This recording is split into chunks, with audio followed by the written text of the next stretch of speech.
Welcome to my talk. It's Level Up Your Azure DevOps Pipelines. My name is Leo.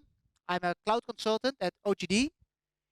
We're in all of the Netherlands, and we do a lot of stuff with infrastructure as code, as in the previous one, although we mostly use Bicep, I'm sorry.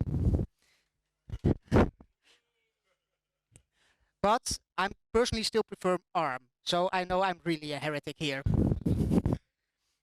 We also do a lot of automation, and I also do a lot with Agile and DevOps stuff. So I've been the technical lead for a SysOps team. I've done some application development, some SysOps engineering, and today I'm going to talk to you about pipelines. But let's start a little bit with what actually are pipelines. Then I'm going to dive a little bit into templates.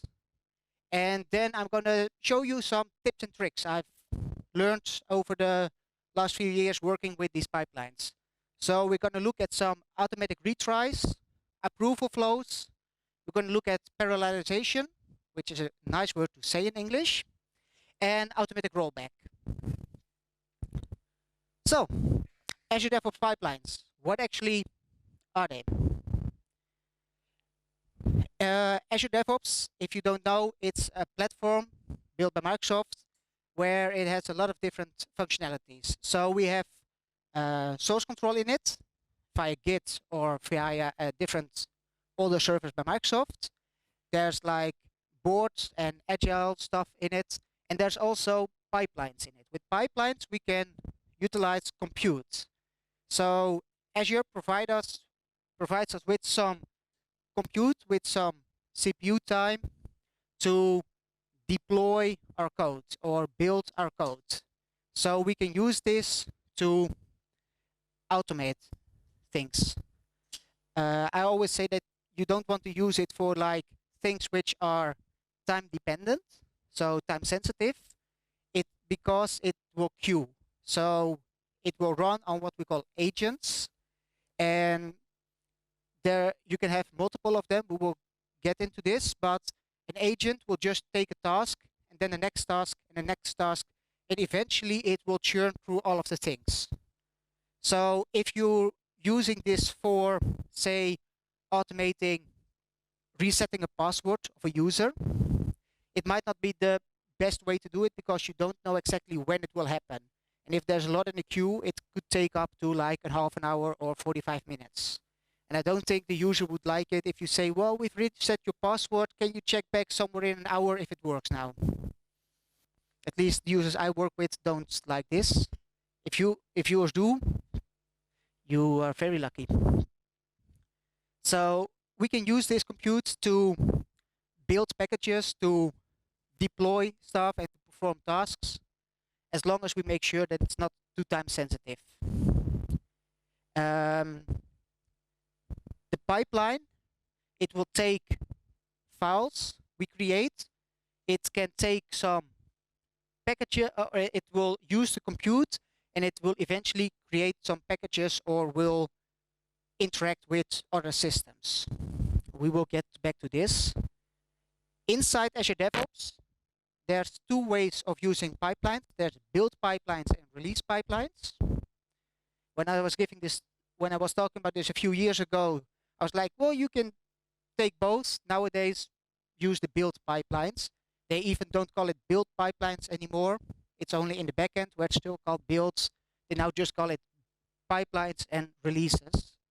And they're still working on getting all of these out. You can even now enable a function where in Azure DevOps, you're not allowed to make new release pipelines anymore. This will give you a hint that they're really working on getting it out. So, the build pipelines, as they used to call it, and now just pipelines, they're written in YAML. We all know what YAML means, right?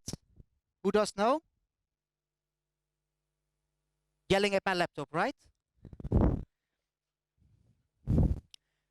So, I believe there's even different interpretations. The one I like is YAML ain't a markup language. Not sure if it's the official one, but it's the one I like to say is official. People who know, for example, JSON, which is used for ARM, it's a way to store data in a textualized form. YAML is like the same. It's mostly a way to format data. And we use this to write what is going to happen in our pipeline. So it's often a sequential series of steps. We will see that it doesn't always have to be exactly sequential, but that's for later, spoilers. And YAML has a certain syntax. It has words then with a colon, and then it has attributes under it, and they can either have a dash in front of it or not. I'm not going into the details when you have to use a dash and when not. If you want this, we can go on for a couple of hours. Azure DevOps has a specific syntax because YAML is just a way to store the data. And if you're using Azure DevOps, there's a specific syntax. This whole syntax is written out. You can look it up. One of the big advantages of this is you can store it in source control. So you can store your deployment pipeline, the way you're doing your automation, your deployment, your building, inside your repository or inside a different repository holding this. With the previous release pipelines, this was not a possibility. You would do it with drag and drop and clicking, and it wouldn't be stored in code. So this way we can use all our best practices for source control to maintain our deployments. So yes, it consists of tasks. So in our pipeline, we have different things which have to be done, and they're called tasks. In Azure DevOps, there's a lot of built-in tasks, and there's also a marketplace where you can get more tasks. Most of the tasks are just written in TypeScript. You can write them yourself. There's a whole documentation on how to write them, and they will execute certain things. So here, for example, you see a task called PowerShell, which will just run some PowerShell code. Looking at the source code of this task is also very easy. Most of it is scaffolding, and I believe it's like 2 or 3 lines actually doing the work, which just takes the input parameters and pushes it to PowerShell.exe or WSH.exe, depending on the version. So, as you saw before in the previous talk, it's very nice that we have this language where we can set up a lot of stuff, but we also want to reuse things. In some programming language, we can use classes or functions or whatever. In YAML, and in Azure DevOps mostly, we use what we call templates. So when a YAML file is compiled, it will insert the templates into it. So I can say, use this specific template with these parameters, and once I start running it, it will compile these all together in one big YAML file, and then it will use this to do my deployment. You can actually, if you use the built-in editor in Azure DevOps, you can download the full YAML, so you can have it compile for you and then check it out with all the templates applied to it. This is a very useful tool if you're doing troubleshooting. Besides the use of just reusing the code, templates also have some specific other options. There's certain syntax and certain functions you can use specifically in templates. And one of them, for example, is the each expression. And the each expression says that you can do something in a loop. So you can give a parameter, which is an array, and then you can loop through this array and do a certain task multiple times. We're going to look at this a bit later also. I don't believe I'm going that much into detail with it, but this all sounds very easy. But there's some issues with compile time and runtime and so on when you're building these YAML templates. So it's not as easy as just be like, well, I can do whatever loop I want. There is some drawbacks to it. And we will see how to tackle some of these drawbacks. So this was the small introduction into Azure DevOps pipelines. Are there any questions about what pipelines are and what templates are? Great, then let's go to some demonstrations.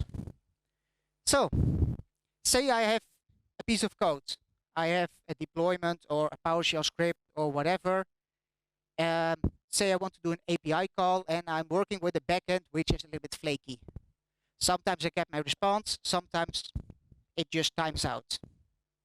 I think we've all worked with these APIs. They're very nice to debug.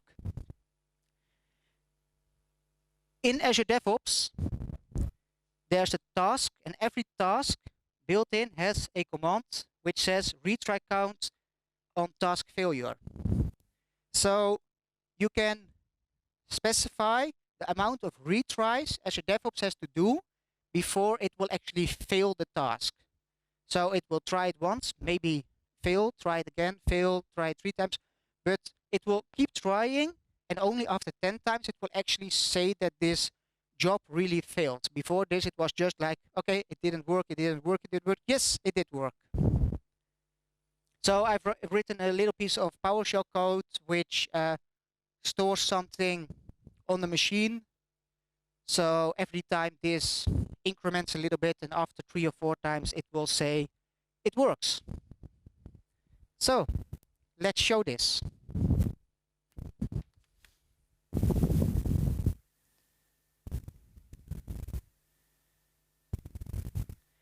So here I have my Azure DevOps. I believe you're able to see it. Do I need to zoom in more, or is it good to see for everyone?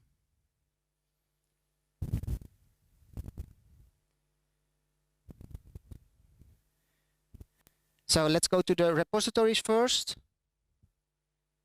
I've got my repository with my retry logic. It just consists of a README file and a YAML file. The README file is just standard. This YAML file, it contains of some basic things needed. Then we have the task. This is going to be nice, trying to highlight stuff with one hand. And then we have the script. So this is just a piece of PowerShell script. And then lastly, we have the retry count, sorry. So I've set up a pipeline already. And in Azure DevOps, I set up this pipeline, and then I assign the YAML file to it. And now I can just say run pipeline. When I run it, I can specify which branch I want to run from it, because maybe I'm testing something or debugging something, so I can do it from a different branch. I can select variables, stages, for now not needed. And I can run it. So now you say it shows a job. And it will start executing. It will do a checkout, so it will download my source code, because this is actually running somewhere on a virtual machine or a container or whatever. So it has to download my source code. In the meantime, on the right screen, we see that stuff is happening. So there's some errors happening, and there's some more errors happening. So you also see that it says, well, not enough retries, and something was thrown. And then the last time it says retry 3, and now it finished. So these are the retries done by Azure DevOps. So by adding this, I can make my pipeline a bit more stable, especially if I'm working with flaky backends. This can really help to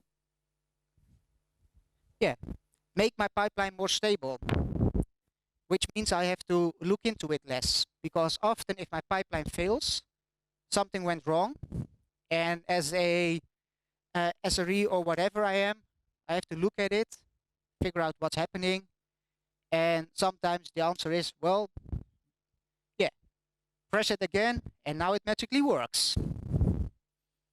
I mean, that's we all do this as first try, right? Just press it again and see if it now does work after.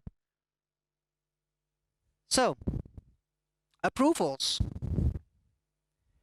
Say we want to deploy something or we want to run some automation. Maybe I want to delegate some tasks to like my developers. I want my developers to be able to deploy all of their stuff together, all of their stuff themselves. Maybe like their .NET applications, they deploy it themselves. But if they have to do infrastructure changes, they also have their Terraform files and they can change them. But if they deploy them, maybe me as a platform engineer, I want to quickly check if everything is okay before I let this go through. I could do this with like source control and have me do the code review, but I could also, for example, use approvals. I can use the approvals in a lot of different ways. Use your imagination, I say, and you will come up with a lot of different ways. And there's multiple ways actually to do approvals because Microsoft actually acknowledges that these approvals are important. The way you will find mostly in documentation is by using environments. In Azure DevOps, you can specify environments. And the first time you do this, you feel like I'm doing something wrong. I want to set up an approval, and now I'm making something where I can assign machines and whatever. These environments, they can be used for a lot of different things, but you can just set them up without any further configuration. And after it, you only have to set up an approval. I think I'm going to show you in the GUI in a moment where to actually set this up. Yes. And you can set up different environments, and you can set up for every environment, you can set up who has to approve it, how many people have to approve it, are they allowed to approve it themselves. So say I trigger the build and I'm also an approver for this environment. Am I allowed to also approve this, or should somebody else approve it? So there's many different things I can set up. The other way is just do it completely in code. So there's actually a task called manual validation. This will pause the pipeline. It will just hold and it will send an email to whoever you say. And this person will get a notification saying, hey, there's a validation waiting for you. And they have to go there, press the button, and then the pipeline will continue. There's also options, for example, how long it's allowed to stay there. And Azure DevOps Pipeline has a certain amount of execution time after which it will kill itself if you're running it on Microsoft hosted agents. If you're hosting the agents yourself, I believe you can also raise this number even more. But I believe it's still like 3 or 4 hours. So this will motivate your managers to actually press the button, because else it will have to be run again. So let's see if it actually works. And now I'm jinxing myself, I know.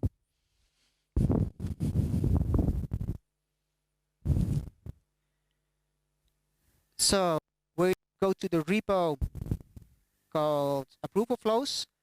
By the way, all this code you see now, it's all on GitHub with the PowerPoint sheets and whatever. So afterwards, I will show you the link and you can look at all this code by yourself if you want.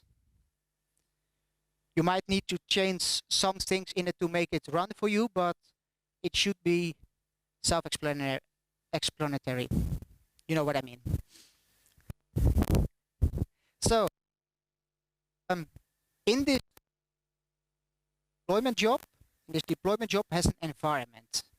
And here we've set up the environment test. If I go to my pipelines and I go to the environments,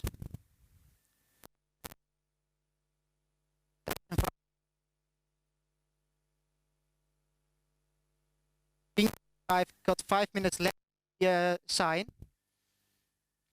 And here I can see a checks. Developers are always able to just push whatever they want to the test environment. But in my production environment,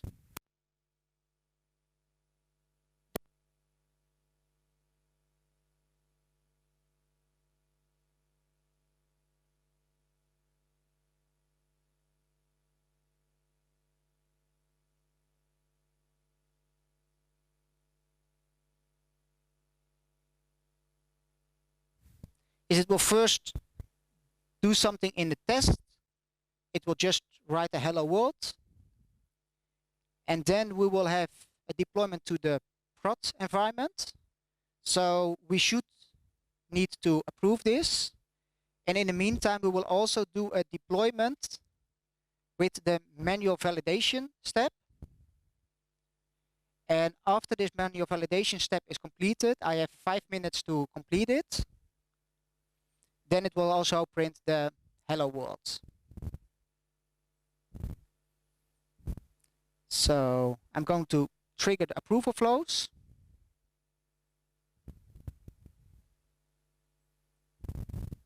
And now you see we first have the test, and after the test is done, it will do the deploy prod and the deploy intervention. So the test should start very quickly, hopefully. So we see it's almost done already. So now it should be starting both. And we see already here it says waiting.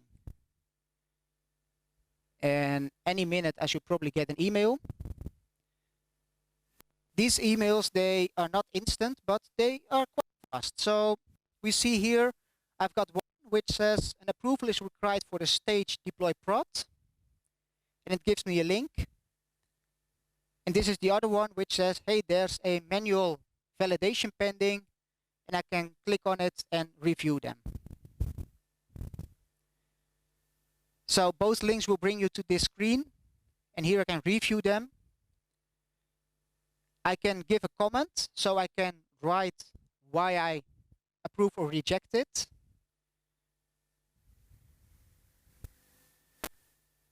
And I can approve it. And the other one is the same. I was typing something. And here it says resume, because this is a manual validation. So it will resume. Now you see the deploy prod was already done while I was talking. And the other one, it's going now also. So any minute, this one will also finish.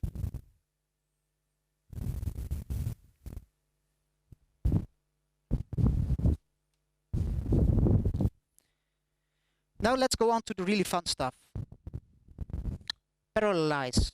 So when I'm doing stuff in Azure DevOps and in a pipeline, a lot of the times I just have like one step, another step, another step, another step. But there's times, for example, where I need to deploy, I need to build this application, and now I have to deploy it to a lot of different machines or to different environments or whatever. So I maybe want to do some stuff in parallel, or at least try to. So, of course, Microsoft wouldn't be Microsoft if they wouldn't try to monetize the bleep out of everything. So, Azure DevOps, when you create an account, you get a free tier. And a free tier normally gives you like one self-hosted agent, or a Microsoft-hosted agent. There's also some possibilities to get even more. In the past, Microsoft was a little bit more generous with this, but then a lot of crypto miners found out that they can just write bots to create a lot of new accounts and just use all these free tiers to mine crypto on it. As far as I know, the amount of money they put into automating this isn't even made back, but okay, I believe somebody has a nice study project. So now if you want to have some more free stuff, you actually have to fill in a form which is hidden very well in the docs. And then you can get these extra free tiers. You can also have self-hosted ones, and you will get 3 if you're a Visual Studio Enterprise subscriber. If you need more, you can buy them. A Microsoft hosted agent will cost you $40 a month. A self-hosted agent will cost you $15 a month. I'm now talking about Microsoft hosted agents or self-hosted agents. What actually are they? So the Microsoft hosted agents, they will run in the Microsoft backend. You don't have to do anything to set it up. You just say, I need 1, 2, 3, how many I want. And Microsoft will make sure it's just connected to your Azure DevOps environment, and you can push stuff towards it. The self-hosted ones, you have to install an agent on it. Now, having 3 agents doesn't mean you actually need like 3 virtual machines or 3 containers, because you can just install multiple agents on one machine. So you can max out your CPU and RAM or whatever. So if you want to do some parallelization, you will need to buy these things. Still, then you also need to make sure you set up your pipelines well, because else it will mostly just be to run multiple pipelines at once. I've seen situations where I saw companies who had like a bunch load of these Microsoft hosted agents, and then they were running like 1 or 2 pipelines at the same time, and they were like, why isn't it parallelizing stuff? Yeah, because you actually have to set it up. So to set it up, we are using the keyword depends on. People who've worked with, for example, ARM will recognize this. What I can do is I can define a job or a stage to depend on a different stage. And once I have multiple jobs or stages depending on one specific one and no other dependencies, Azure DevOps will decide, hey, these can all run after this one. And then we can get our parallelization. So what I'm going to do is I'm going to do a lot of different, I will show you some different ways of actually creating these jobs. So I can just create random 1 and random 2 and random 3 and so on. And I create a bunch of jobs and then have one job at the end, for example, putting it all together. So what I'm doing here, I'm generating some random numbers, and at the end, it will show me all the numbers. Now, there's also different ways of doing this. For example, I can use a matrix. So in a matrix, I can actually define different variables in like a kind of an array, and then it will generate this job for all these different items in the matrix. So here I've defined 5 different versions, so it will generate this job 5 times with different settings. And because they're all dependent on something else, or the thing after it is depending on it, it will create parallelization. This is still a lot of typing work, and it's still fixed. So a problem a lot of people have when first working with these pipelines is that they have some kind of process running, and in this process, data is generated, and then they're like, and now I want to run this job for everything generated in this job. Getting this to work is not easy. If you want to do it, you will actually have to generate a JSON object, store this in a variable, and then you can use this JSON object as input for your matrix. I'm going to go over this quite quickly. If you're interested in this, look at the code. You can always ping me on LinkedIn, Twitter, or whatever, and I will gladly help you with it. But this way I can actually, during my pipeline, generate more stuff in my matrix to then run this job. There's also, which I hinted towards earlier, the each keywords you can use to run things, but this will run in a template, and the template needs to have parameters, and these parameters can't be filled dynamically. So I can't insert like an array in this. I can only insert like a comma separated string, and there's no way to split this string up again and then do it, unless then I'm using some kind of code to generate a JSON out of it again, and then pull it either towards a matrix or do some other fancy stuff with it. One last trick, if you're using parallelization and so on, it's possible that one of the things might not work and the others do work. And often there's like jobs you want to do afterwards, like a cleanup job or something else. So there's a condition always you can use. This will make sure that this job will always run. Whatever goes wrong before it, this will always run. For example, if you're setting up some firewall rules in Azure to then be able to have your deployment machine actually connect to your environment to deploy stuff, you might want to clean up these firewall rules again. If you forget this, your firewall rules will slowly add more and more different IPs to it, because these Microsoft hosted agents, they will have a variable IP address. So suddenly every Microsoft hosted agent has firewall access to your environment. Don't think you want this. So, demo time.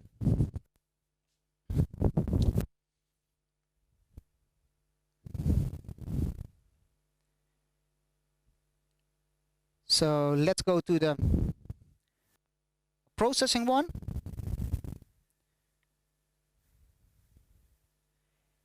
So quickly going through the codes.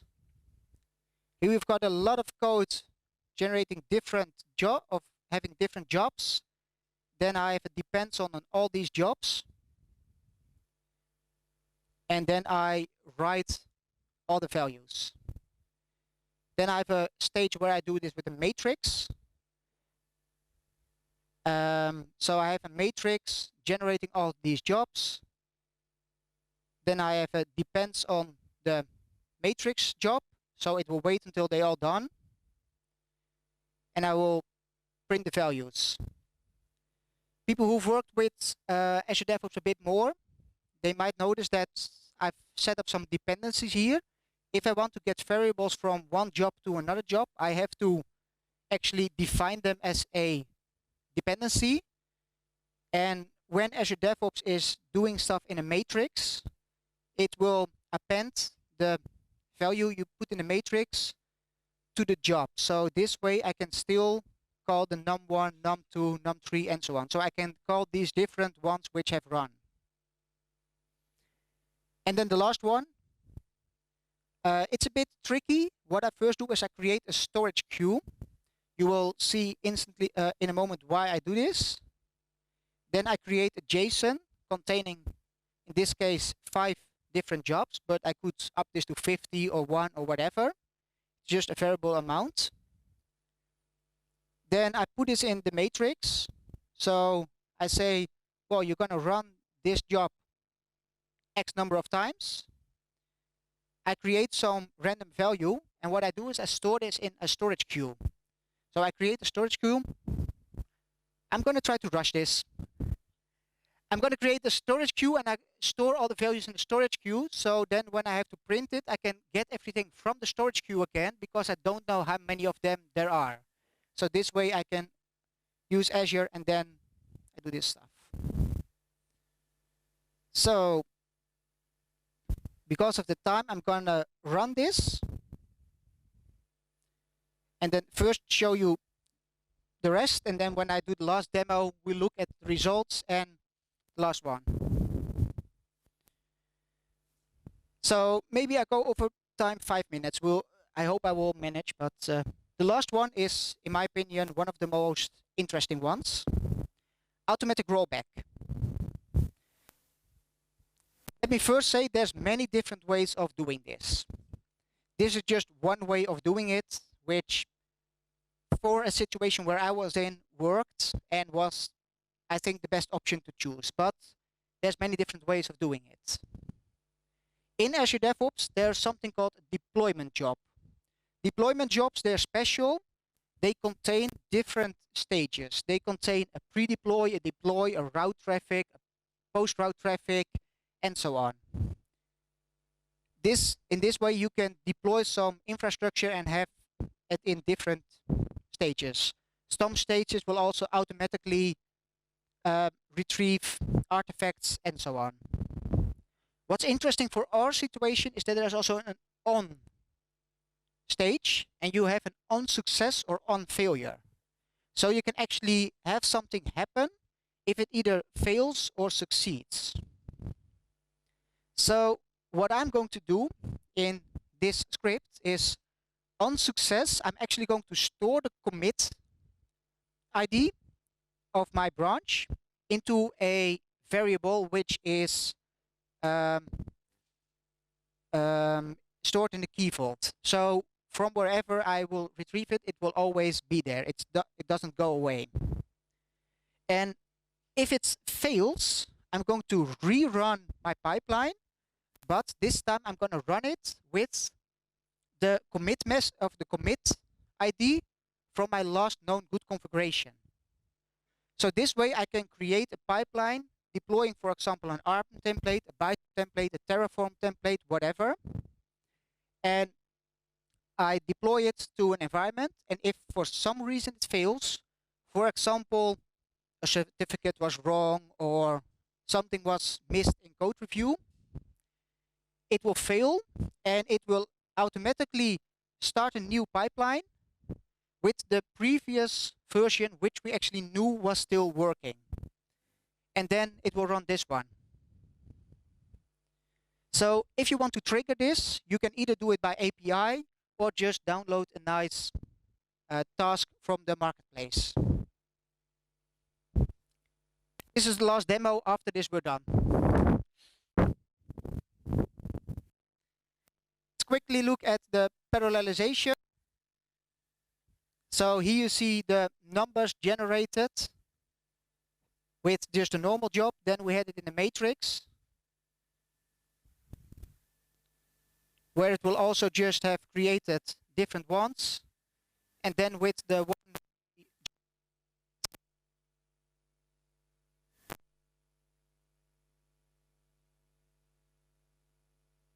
so you see any of these have generated. The last one,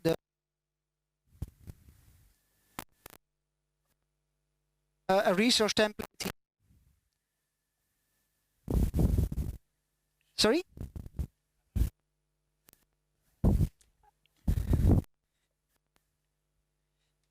I don't see it. I'm just going to talk on, and at least only one will still work. So it's okay, hopefully. So I've got an ARM template creating a resource group, and I've got a template creating a virtual machine. I've got my YAML template creating a resource group. See, in deployment, we deploy the resource group. Then in the deploy stage, we deploy the virtual machine. And on success, we store, and on failure, we say it didn't work.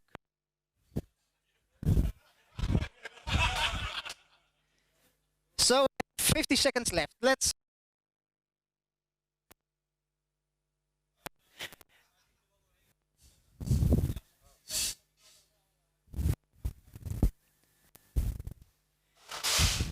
So just to save some time, I will not fully deploy it. I've done this before, so I can deploy this pipeline, and it will just generate this virtual machine in Azure. I've also got screenshots of it. Let's just use the screenshots to save some time. Nu moet je die eerst goed weer aan kunnen zetten. Met een knopje of zo gewoon erop.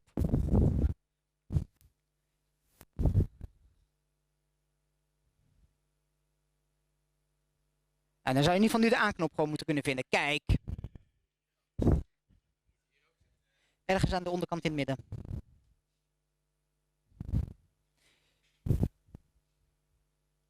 Ja, oké. Nou, u kunt in ieder geval hier kijken. You can see here.